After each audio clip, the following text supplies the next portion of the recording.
شروع کرتا ہوں اللہ تعالیٰ کے نام سے جو بڑا مہربان نہایت رحم والا ہے۔ جو میں نے تم پر انعام کی اور میں نے تمہیں تمام جہانوں پر فضیلت دی۔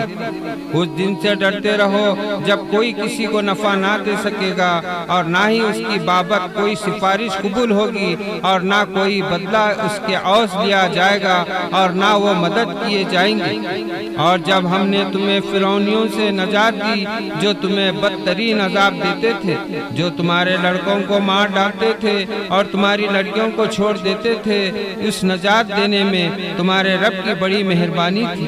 اور جب ہم نے تمہارے لیے دریا چیر پھاڑ دیا اور تمہیں اس سے پار کرا دیا اور فرعونیوں کو تمہاری نظروں کے سامنے اس میں ڈبو دیا، اور ہم نے حضرت موسیٰ علیہ السلام سے 40 راتوں کا وعدہ کیا، پھر تم نے اس کے بعد بچھڑا پوجنا شروع کر دیا اور ظالم بن گئے، لیکن ہم نے باوجود اس کے پھر بھی تمہیں معاف کر دیا تاکہ تم شکر کرو۔ اور ہم نے حضرت موسیٰ علیہ السلام کو تمہاری ہدایت کے لیے کتاب اور معجزے عطا فرمائے۔ جب حضرت موسیٰ علیہ السلام نے اپنی قوم سے کہا کہ اے میری قوم، بچڑے کو معبود بنا کر تم نے اپنی جانوں پر ظلم کیا ہے، اب تم اپنے پیدا کرنے والے کی طرف رجوع کرو،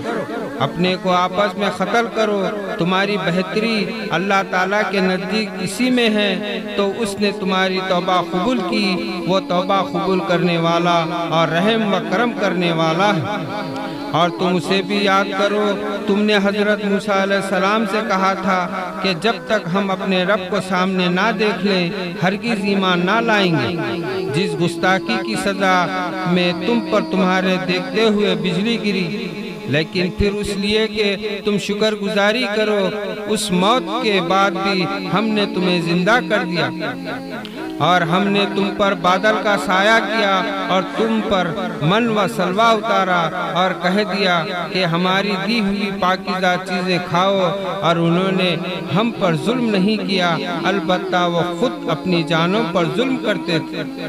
اور ہم نے تم سے کہا کہ اس بستی میں جاؤ اور جو کچھ جہاں کہیں سے چاہو با فراغت کھاؤ پیو، اور دروازے میں سجدہ کرتے ہوئے گزرو اور زبان سے ہلتا کہو ہم تمہاری خطائیں معاف فرما دیں گے